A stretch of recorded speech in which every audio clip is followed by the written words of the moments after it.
We meet again, traveler. What a rare opportunity to meet with you here in Liyue during this finest of festivals, as busy as you are on your travels. As you can see, I'm ambling the streets at my leisure, enjoying the sound of people chattering and birds chirping. Wangsheng Funeral Parlor has been somewhat idle as of late, so I am presently unoccupied. When the director is out visiting friends, I take the opportunities to head out myself. Habit dictates that my first port of call is here, where I order myself a pot of tea and listen to the storyteller. At festival times, the storyteller will always select a few new passages that complement the spirit of the season. Most are variations on existing legends or accounts from folk history. Their historicity is questionable at times, but it is their entertainment value that makes them an excellent choice for the festive period. Then it seems you are becoming rather familiar with the storyteller at this establishment. Time marches forward relentlessly. People change. Traditions change. Lantern Rite is no exception. In times of old, Liyue was constantly at war. People lit lanterns and sent them into the sky to help guide the warriors on the distant front back to their home. Today we live in a time of peace, and the custom of releasing lanterns has become ceremonial in nature. For the people of Liyue, the ritual of lighting lanterns every year symbolizes the undying spirit of heroism. The things that refuse to be shaken by the passage of time. Those are Liyue's roots. Traveler, I hope that you are able to celebrate the Lantern Rite together with the people of Liyue. Plans. Not a notion that can be easily applied to me anymore. I am a man of leisure. I simply go wherever I am inclined, wherever that may be. Although, now that you mention it, yes, I should make the most of this festive period by venturing to parts of Liyue that lie beyond the harbor. I began with tea at third round knockout today. Perhaps tomorrow I shall try somewhere else in the near vicinity. It is quite a joy to be idle and explore this bustling city at my leisure.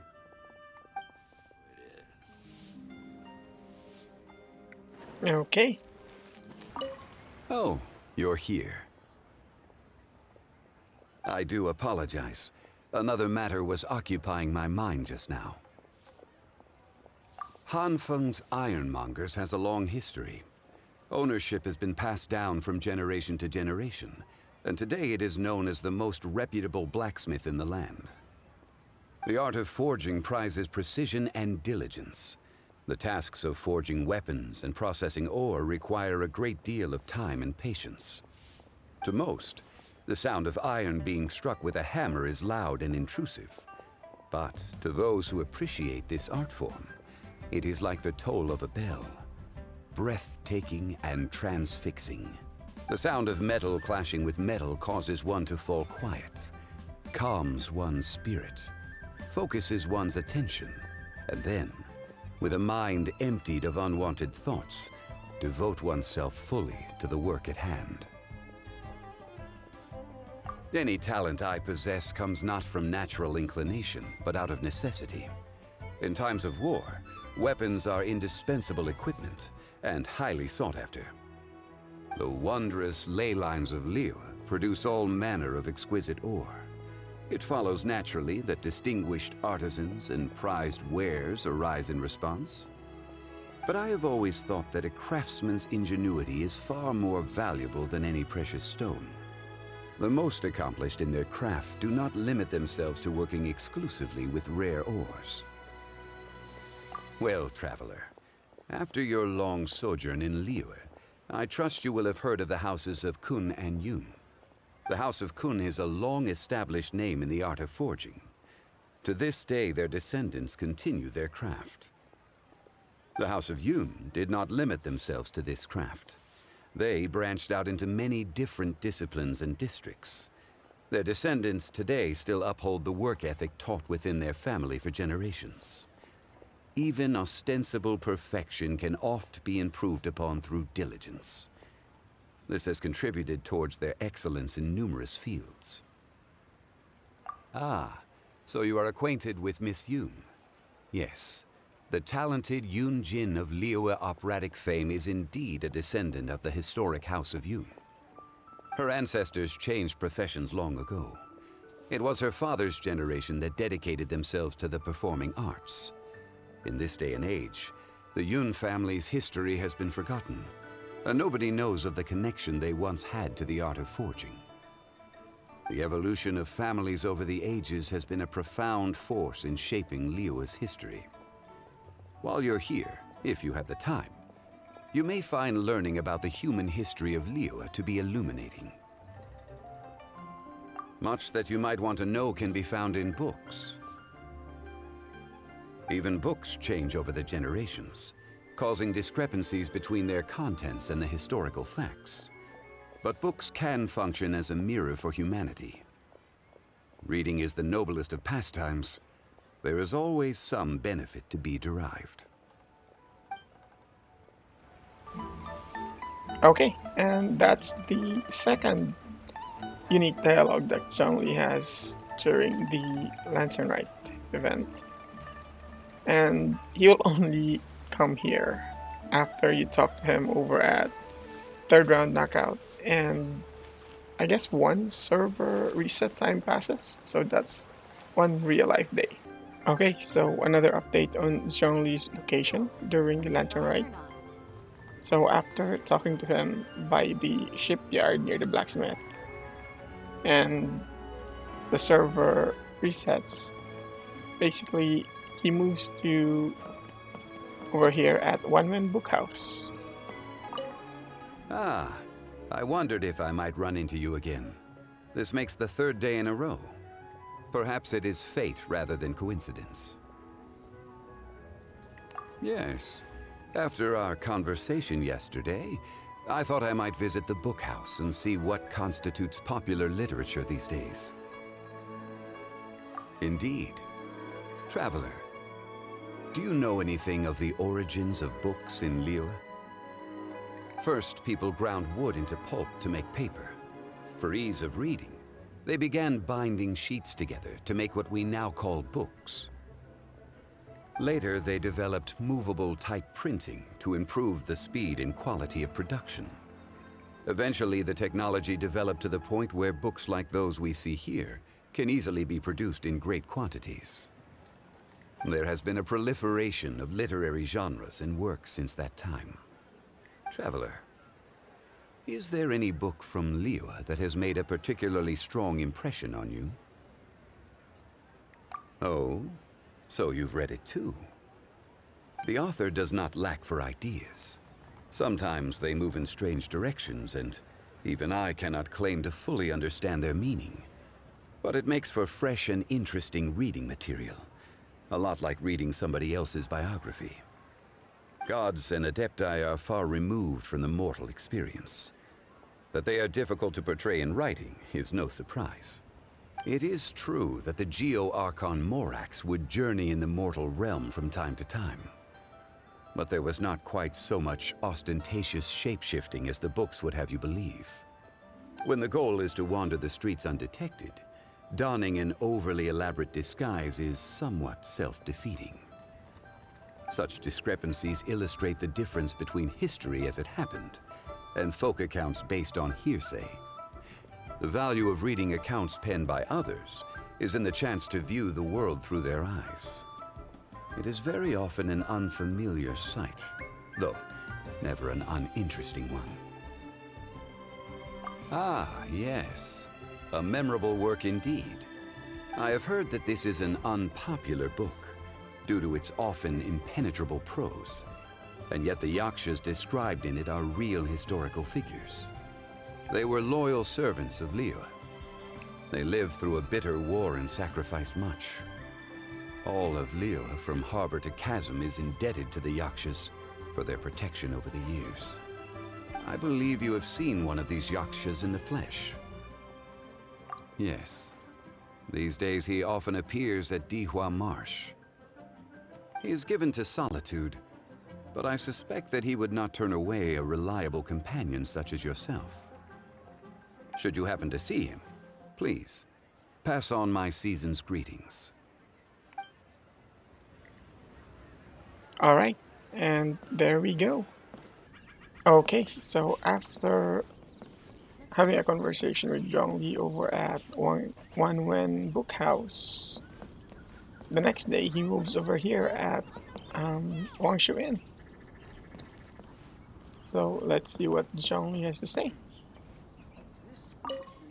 Where the clear blue water runs into the sky, and an ocean of silver grass stretches out before the eye. That was written about Dihua Marsh. From an altitude, the sight of reeds on the water rustling gently in the breeze is indeed a sight beautiful beyond compare. Wangshu Inn is located in the heart of Dihua Marsh and provides the finest in both food and scenery. It is no wonder that travelers are fond of staying here. But Wangshu Inn is no mere guest house. It was built tall to provide superior visibility for surveying the surrounding terrain. And it was built here, on this road, because it is one of the main routes for traffic into the region. This is a strategic location that must be defended at all costs. Yes, that is one of the primary reasons that he frequents the inn. Looking southeast from here, one can see all the way to Guyun Stone Forest. With gods lying sealed beneath those rocks, the area is frequently afflicted with monster activity. Xiao often goes back and forth between here and Guyun. Being constantly on the move must be tiring for him. My purpose in coming here was to give him a few words of comfort, but to my surprise, I did not find him on the roof. Perhaps so. Nevertheless, this trip was by no means a waste. Besides, there shall be no shortage of opportunities to meet in the future. On the subject of Wangshu Inn, the chef here is highly talented. If I recall correctly, there was a cooking competition hosted in Liyue Harbor during the Moonchase Festival. This chef was selected to represent the Dihua Marsh region, entered the finals, and took second prize. Culinary excellence should always be shared far and wide. Being up so high reminds me of another lofty location. Yes, one that the Adepti once took control of, long ago. It then fell into disuse. Whether anyone tends to it these days, I do not know. All right then. That is where I shall go tomorrow.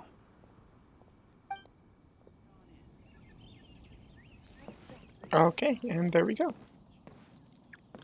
I'm guessing Zhongli's next location would probably that floating thing over there. So we'll check that over there tomorrow. Here above the clouds, where the moon sets and the sun rises before your eyes, one's sense of time becomes indistinct. Indeed. You have encountered her several times, correct? You possess a wealth of knowledge and experience, and you have goodness in your heart. Naturally, you are able to have friendly interactions with her. Cloud Retainer is an expert in the mechanical arts and an avid inventor. Generous and kind, honest and forthright. I treasure her as both a friend and teacher, the likes of whom are hard to come by.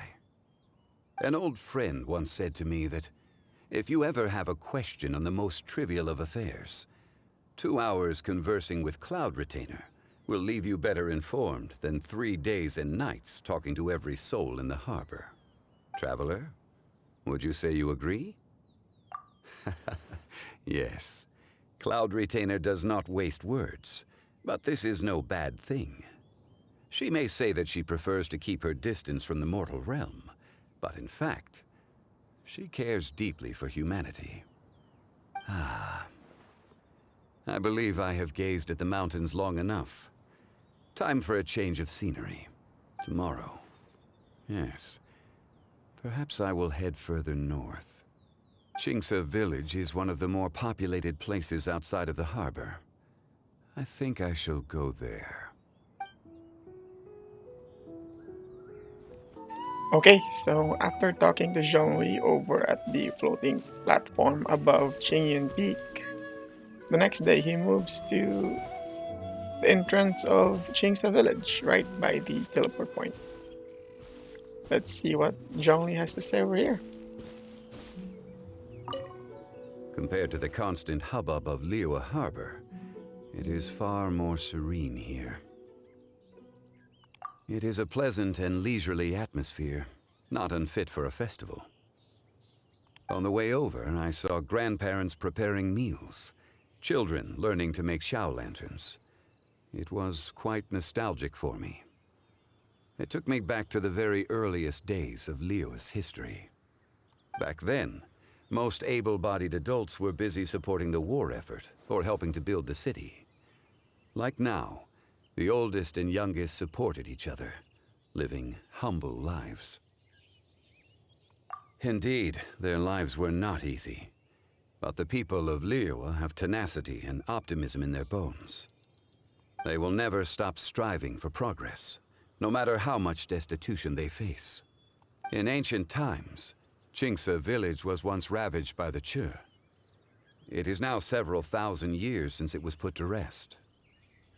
Over the millennia, people built dwellings and worked the fertile land, creating the spectacular view we now see today. That after it died, its body became the rocky mountains and flowing waters of Qingsa. I too have heard this story. The idea is captivating, though I'm afraid it is pure fantasy. Lofty mountains have stood, and spring water has flowed here since time immemorial.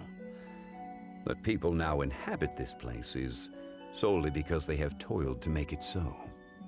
Qingsa's verdant hills and stunning waters, paired with the tranquil atmosphere here, make it a place of extraordinary beauty. A rare blessing indeed. Oh, one of the villagers generously gifted me with some fresh bamboo shoots. They will add some seasonal flavor to a meal on my return to Liyue Harbor. Seasonal bamboo shoots are yet another rare blessing offered by Qingsa village.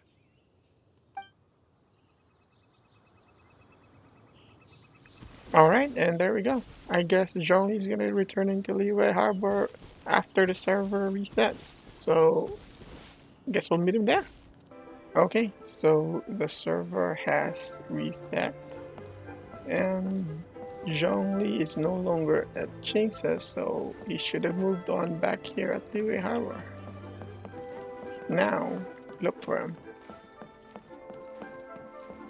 Oh, there he is. Okay. So, Zhongli's location after Qingsa is gonna be right here. To get here, you just have to go from One Man Book House, cross this bridge, head down the stairs, and you should be able to find Zhongli. Okay, so let's see what Zhongli has to say.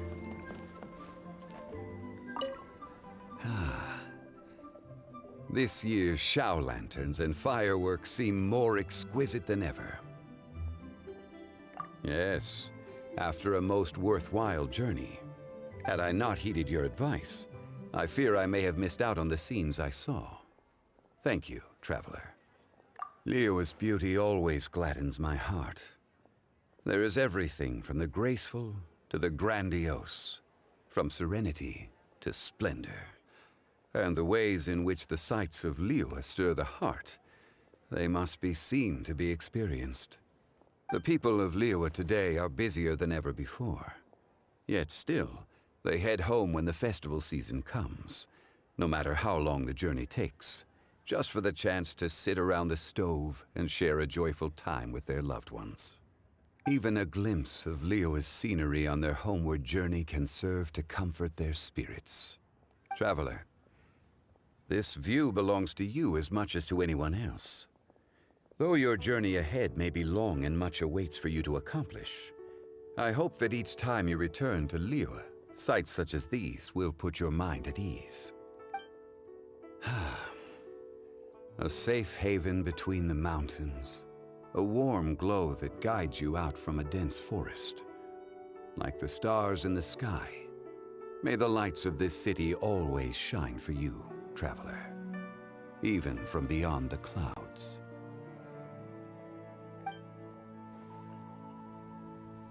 Okay. Now, I'm not sure if this is gonna be his final location, so we're gonna have to see tomorrow, but that's it.